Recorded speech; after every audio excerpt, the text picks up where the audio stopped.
eu sou psiquiatra, fiz doutorado, pós-doutorado na área de transtorno obsessivo compulsivo e o espectro, e atualmente eu colaboro tanto com a Unifesp como com a USP, o grupo do ProToque, né?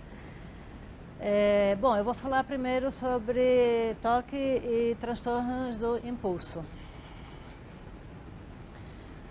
Aqui tem um resuminho, tem o meu site e o blog, para quem tiver interesse de dar uma olhada. Bom, o que é importante sobre o toque? O toque sempre foi considerado um transtorno de ansiedade. Depois eles viram que não era bem um transtorno de ansiedade, porque a ansiedade do toque é secundária à presença de obsessões. Enquanto que nas fobias, por exemplo, ou na ansiedade generalizada, a ansiedade é o fator predominante.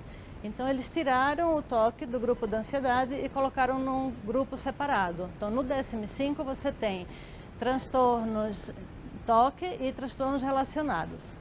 Esses transtornos relacionados foram escolhidos com base no que a gente chama de espectro, né? Ou seja, são doenças que têm características em comum, tanto do ponto de vista psicopatológico, como de comorbidade, resposta a tratamento, história familiar, ou seja, antecedentes genéticos em comum.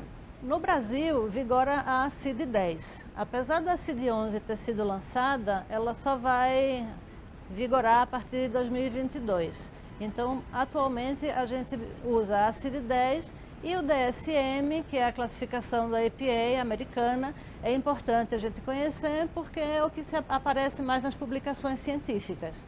Então, embora do ponto de vista legal a gente precise sempre usar o CID-10 nos nossos laudos e diagnósticos, etc., o DSM-5 é o que se usa na literatura científica, então a gente precisa conhecer.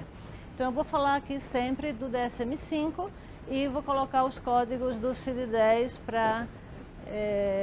só para conhecimento. Então quais são esses transtornos? O transtorno dismórfico corporal, eu vou explicar depois mais para frente.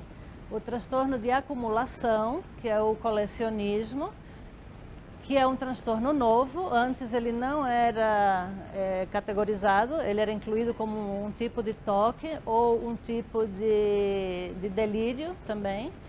A tricotilomania, que era um transtorno do controle do impulso, e o transtorno de escoriação, skin picking, que também não existia como transtorno separado e era considerado só um transtorno de controle do impulso.